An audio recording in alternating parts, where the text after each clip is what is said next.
ಕೈದಿಗಳ ಪಾಲಿಗೆ ಸ್ವರ್ಗ ಆಗ್ತಾ ಇದೆಯಾ ಹಾಗಾದ್ರೆ ಮಂಗಳೂರು ಜೈಲು? ಈ ಜೈಲಲ್ಲಿ ಹೇಳೋರು ಕೇಳೋರು ಅನ್ನುವಂಥವ್ರು ಯಾರು ಕೂಡ ಇಲ್ಲ. ಅಪರಾಧಿಗಳು ತಪ್ಪಿತಸ್ಥರನ್ನ ಶಿಕ್ಷೆಯನ್ನ ನೀಡೋದಕ್ಕೆ ಅಥವಾ ಅವರ ಮನ ಪರಿವರ್ತನೆಗೋಸ್ಕರ ಜೈಲಲ್ಲಿ ಕೂಡಿ ಹಾಕಿದ್ರೆ ಸ್ವರ್ಗ ತೋರಿಸ್ತಾ ಇದ್ದಾರೆ ಇವರು. ಹಾಡ ಹಗಲೇ ಜೈಲಿನ ಗೋಡೆ ದಾಟಿ ಕೈದಿಗಳ ಕೈ ಸೇರ್ತಾ ಇದೆ ಅಮೂಲ್ ಪದಾರ್ಥಗಳು. ಇದು ಮಂಗಳೂರು ಜೈಲಿನ ಕರ್ಮಕಾಂಡ. ಮೊದಲ ಬಾರಿಗೆ ಅಲ್ಲ, ಈ ಹಿಂದೆನೂ ಅನೇಕ ಬಾರಿ ಇಂಥ ಕರ್ಮಕಾಂಡಗಳು ಬಯಲಾಗಿವೆ. ಆದರೂ ಕೂಡ ಎಚ್ಚೆತ್ತುಕೊಳ್ಳುತ್ತಾ ಇಲ್ಲ.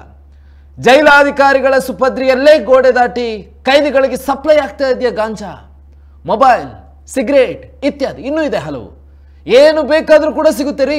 ಶಾಪಿಂಗ್ ಮಾಲ್ ತರ ಆಗೋಗಿದೆ. ನಾಚಿಕೆ ಆಗಬೇಕು. ಬುದ್ಧಿವಂತರ ಜಿಲ್ಲೆ ಯಾವ ಮಟ್ಟಕ್ಕೆ ಬುದ್ಧಿಯನ್ನು ಕಲಿತುಕೊಂಡಿದೆ. ಮಾಜಿ ಮೇಯರ್ ಕವಿತಾ ಸನಿಲ್ ಕಾರಿನ ಡ್ಯಾಶ್ ಕ್ಯಾಮೆರಾದಲ್ಲಿ ಈಗ ಸೆರೆಯಾಗಿದೆ ಮಂಗಳೂರು ಜೈಲಿನ ಕರ್ಮಕಾಂಡ. ಇದು ಇವತ್ತಿಗೆ ಸಂಬಂಧಪಟ್ಟಂತ ಅಪ್ಡೇಟ್. ಈ ಹಿಂದೆ ಅನೇಕ ಇದೆ.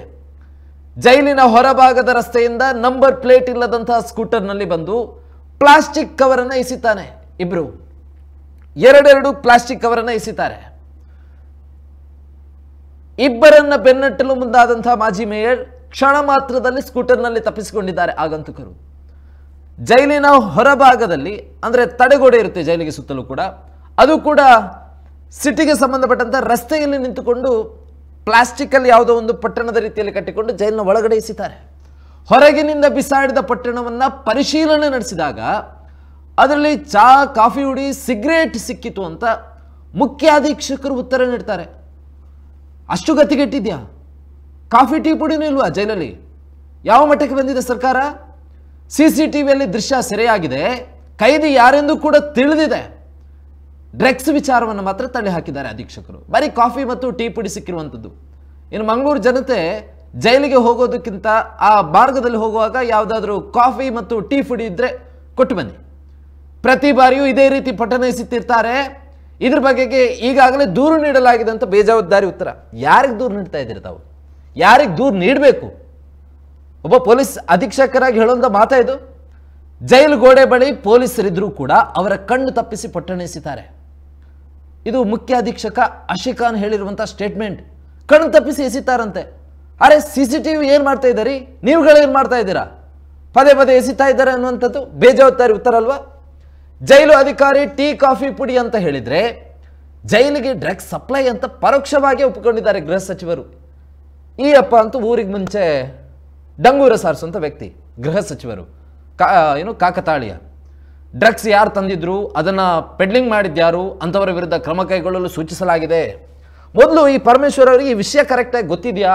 ಎಲ್ಲಿ ನಡೆಯಿತು, ಯಾವ ಜೈಲಲ್ಲಿ ನಡೀತು ಅಂತ ಕೇಳಿದ್ರು ಕೂಡ ವಿಷಯ ಗೊತ್ತಿರೋಕ್ಕಿಲ್ಲ.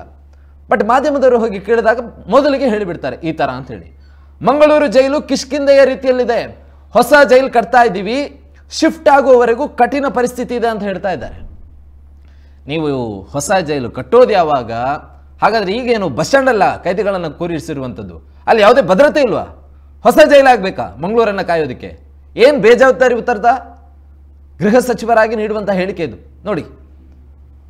ಟೂ ವೀಲರಲ್ಲಿ ಬರ್ತಾರೆ, ಬೇಕಾಬಿಟ್ಟಿಯಾಗಿ ಎಸಿತಾರೆ, ಹೋದ್ರು, ಅವ್ರ ಕೆಲಸ ಮುಗೀತು. ನಂಬರ್ ಪ್ಲೇಟ್ ಇಲ್ಲದ್ರಲ್ಲಿ, ಆ ತಡೆಗೋಡೆಯ ಸುತ್ತ ಸಿಸಿಟಿವಿ ಇದೆ. ಆ ಸಿಸಿಟಿವಿ ಲೆಕ್ಕಕ್ಕೆ ಇಲ್ಲ. ಯಾರು ಕೂಡ ಅದನ್ನು ಕೇಳೋರಿಲ್ಲ, ಅದರ ಬಗ್ಗೆ ಗಮನ ಹರಿಸೋರು ಕೂಡ ಇಲ್ಲ. ಮಂಗಳೂರಿನ ಜೈಲಿನ ಕರ್ಮಕಾಂಡ ಅಂತ ಹೇಳದೆ ಇನ್ನೇನು ಹೇಳಬೇಕು? ಇದು ಪ್ರವೇಶ ದ್ವಾರ, ಅಲ್ಲಲ್ಲಿ ಸಿಸಿಟಿವಿಗಳು, ಇದೊಂದು ತಡೆಗೋಡೆ. ಚಹಾ ಮತ್ತು ಕಾಫಿ ಪುಡಿಯನ್ನ ಸಪ್ಲೈ ಮಾಡ್ತಾ ಇದ್ದಾರಂತ್ರಿ, ಅಷ್ಟೇ, ಬೇರೇನಿಲ್ಲ. ಜೈಲಲ್ಲಿ ಕುಡಿಯೋದಕ್ಕೆ, ಚಹಾ ಕುಡಿಯೋದಕ್ಕೆ, ಕಾಫಿ ಕುಡಿಯೋದಕ್ಕೆ ಪುಡಿ ಇರಲಿಲ್ಲ. ಅದಕ್ಕೆ ಯಾರೋ ದಾರಿ ಮಧ್ಯೆ ಹೋಗೋರಿಬ್ರು ಚಹಾ ಮತ್ತು ಕಾಫಿ ಪುಡಿ ಪಟ್ಟಣವನ್ನು ಎಸೆದು ಹೋದ್ರು. ಅದನ್ನ ಪೊಲೀಸರು ಚಹಾ ಮಾಡ್ಕೊಂಡು ಕುಡಿದ್ರು. ಇದಾ ಕತೆ? ಯಾರಿಗೆ ಕತೆ ಕಟ್ತಾ ಇದ್ದೀರಾ? ಯಾರಿಗೆ ಕತೆ ಕಟ್ತಾ ಇದ್ದೀರಾ? ಇದೇ ಒಂದು ವೇಳೆ ಅದೇ ಜೈಲಿಗೆ ಏನಾದರೂ ಬಾಂಬ್ ಎಸೆದಿದ್ದರೆ, ಏನಾದರೂ ಒಂದು ವೇಳೆ ಬಾಂಬ್ ಏನಾದರೂ ಎಸೆದಿದ್ದರೆ ಈ ಅಧೀಕ್ಷಕರು ಏನು ಮಾಡ್ತಾ ಇದ್ರು? ಉತ್ತರಿಸೋದಕ್ಕೆ ಸಾಧ್ಯ ಇದೆ ತಮಗೆ? ಈಗಲೂ ಕೂಡ ಅದೇ ಕತೆ ಕಟ್ತೀರಾ? ಪಟ್ಟಣ, ಕಾಫಿ, ಟೀ, ಏನು ಸರ್ಕಾರದ ಯೋಗ್ಯತೆ ಇದೆನಾ?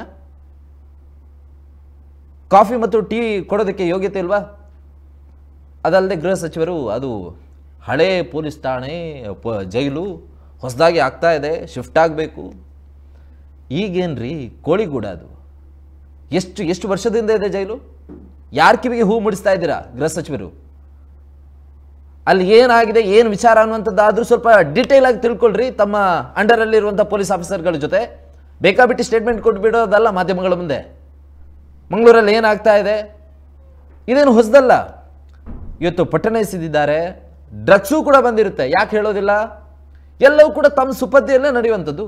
ಈಗ ಏನೋ ಮಾಜಿ ಮೇಯರ್ ಅವರ ಕಾರಲ್ಲಿರುವಂಥ ಕ್ಯಾಮರಾದಲ್ಲಿ ಏನೋ ಒಂದು ಸಾಕ್ಷಿ ವಿಡಿಯೋ ಸಿಕ್ತು ಅಂತ ಹೇಳಿ, ಹೌದು ಬಂದಿರುವಂಥದ್ದು ನಿಜ, ಯಾರಿಗೆ ಬಂದಿದೆ ಅದೆಲ್ಲವನ್ನು ಕೂಡ ತನಿಖೆ ಮಾಡ್ತೀವಿ, ಬರ್ಕೆ ಠಾಣೆಯಲ್ಲಿ ಪೊಲೀಸ್ ಠಾಣೆಯಲ್ಲಿ ನಾವು ದೂರು ನೀಡ್ತೀವಿ. ಯಾರಿಗೆ ದೂರು ನೀಡೋದು? ನಿಮ್ಮ ಆಡಳಿತಾವಧಿಯಲ್ಲಿ ನಿಮ್ಮ ಪ್ರೆಸೆಂಟ್ ತಾವೀಗ ಅಧೀಕ್ಷಕರಾಗಿರುವಂಥದ್ದು, ತಮ್ಮ ಅಧಿಕಾರಾವಧಿಯಲ್ಲಿ ಇಂಥ ಘಟನೆಗಳಾಗುವಾಗ ಕ್ರಮ ಕೈಗೊಳ್ಳಬೇಕು, ಎಚ್ಚೆತ್ತುಕೊಳ್ಬೇಕು ತಾವು. ಅದು ಬಿಟ್ಟು ಯಾವುದೋ ಸ್ಟೇಷನ್ಗೆ ನಾವು ಪೊಲೀಸ್ ಕಂಪ್ಲೇಂಟ್ ಕೊಡ್ತೀವಿ, ಗೃಹ ಸಚಿವರು ಕೂಡ ಅದೇ ಹೇಳಿಕೆ ನೀಡ್ತಾ ಇದ್ದಾರೆ. ಇದಕ್ಕಿಂತ ಮುಂಚೆನೂ ಆಗಿದೆ, ಈಗಲೂ ಕಂಪ್ಲೇಂಟ್ ಕೊಡ್ತಾರೆ, ಮುಂದೇನು ಕಂಪ್ಲೇಂಟ್ ಕೊಟ್ಟಿದ್ದಾರೆ. ನಾಚಿಕೆಗೇಡಿನ ವಿಚಾರ. ಇಡೀ ರಾಜ್ಯದಲ್ಲಿ ಮಂಗಳೂರು ಜೈಲು ತಲೆ ತಗ್ಗಿಸುವಂಥ ವಿಚಾರ. ಬಟ್ ಯಾಕೆ ಅರ್ಥ ಆಗ್ತಾ ಇಲ್ಲ ಗೊತ್ತಿಲ್ಲ ಈ ವಿಚಾರಕ್ಕೆ ಸಂಬಂಧಪಟ್ಟಂತೆ, ಯಾಕೆ ಸೀರಿಯಸ್ನೆಸ್ ಇಲ್ಲ ಅನ್ನುವಂಥದ್ದು ಕೂಡ ಗೊತ್ತಿಲ್ಲ. ಆ್ಯಂಡ್ ಸ್ಥಳಕ್ಕೆ ಶಾಸಕರು ಕೂಡ ಆಗಮಿಸಿದ್ರು.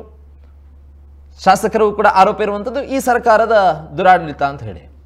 ಈ ಹಿಂದೆನೂ ಕೂಡ ನಡೆದಿದೆ ಕಾಮತ್ ಅವರೇ, ತಮ್ಮ ಸರ್ಕಾರ ಆಡಳಿತದಲ್ಲಿರುವಂಥ ವೇಳೆಯಲ್ಲೂ ಕೂಡ ನಡೆದಿದೆ. ಏನು ಮಾಡಿದ್ರಿ ತಾವು? ಅಥವಾ ಈಗ ನಡೀತಲ್ವಾ, ಏನು ಮಾಡಿದ್ರಿ ತಾವು? ಧರಣಿ ಕೂತ್ಕೊಳ್ಳಿ. ಈ ಒಂದು ಪ್ರಕರಣ ಇಲ್ಲಿಗೆ ಇತ್ಯರ್ಥ ಆಗೋ ತನಕ ಬಿಡದೆ ಈ ವಿಚಾರವನ್ನು ಫಾಲೋ ಅಪ್ ಮಾಡಬೇಕು.